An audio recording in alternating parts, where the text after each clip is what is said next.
Guys সকাল সকাল নিজের থাবড়াটা নিয়ে আমি ভিডিও শুরু করছি। তো এখানে আমি সকালে ঘুম থেকে উঠে চাটা খেয়ে নিয়ে আমি কিন্তু স্নান করে রেডি হয়ে গেছি। আমার এখানে শাড়ি পরাও কমপ্লিট হয়ে গেছিলো। আমার বোনকে বললাম এখানে আমার একটু হাতটা পরিয়ে দিত, তোমাকে ও হাতটা পরিয়ে দিচ্ছিলো। আর আমরা এখানে রেডি হয়ে চলেও আসছি স্টেশনে এসে আমাদের প্রচণ্ড খিদে পেয়ে গেছিলো। তো আমরা এখানে ঝালমুড়ি খেয়ে নিলাম। ঝালমুড়ি খাওয়া করার পর টিকিট কেটে আমরা চলে গেছি হাওড়া। আমার সেটার ভিডিও করা হয়নি। আমরা এখানে বাসে উঠে পড়েছি, হাওড়া থেকে বাস হয়ে চলে গেছিলাম রবীন্দ্র সদন।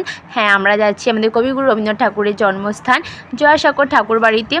জায়গাটা এত শান্তির একটা জায়গা, তোমরা গেলে বুঝতে পারবে। আশা করি তোমরা সবাই চলে গেছো, আমি হয়তো বাকি ছিলাম। কিন্তু স্টুডেন্টদের জন্য এন্ট্রি ফি নেয় 10 টাকা, আর ছবি তোলার জন্য কিন্তু তোমার 50 টাকা এক্সট্রা চার্জ ফেলে। তো আমরা এখানে ঢুকে পড়েছিলাম, আমাদের প্রচণ্ড আবার খিদে পেয়ে গেছিলো খাওয়ার, সেই জন্য আমরা এখানে যে যা টিফিন নিয়ে গেছিলাম সেটাই খাই। তারপর আমরা গিয়ে ছবি আর ভিডিও করি। আর তোমরা সবাই জানো যে ঠাকুর বাড়ির ভেতরে কোনো রকম কোনো ছবি তোলার পারমিশন নেই, যা তুলবে তোমরা বাইরে থেকে। আমরা ওখান থেকে বেরিয়ে একটু খাওয়া দাওয়া করে নিই এবং বাড়ি আসার সময় তো প্রচণ্ড বৃষ্টি পড়ছে। তো আজকের মতো টাটা।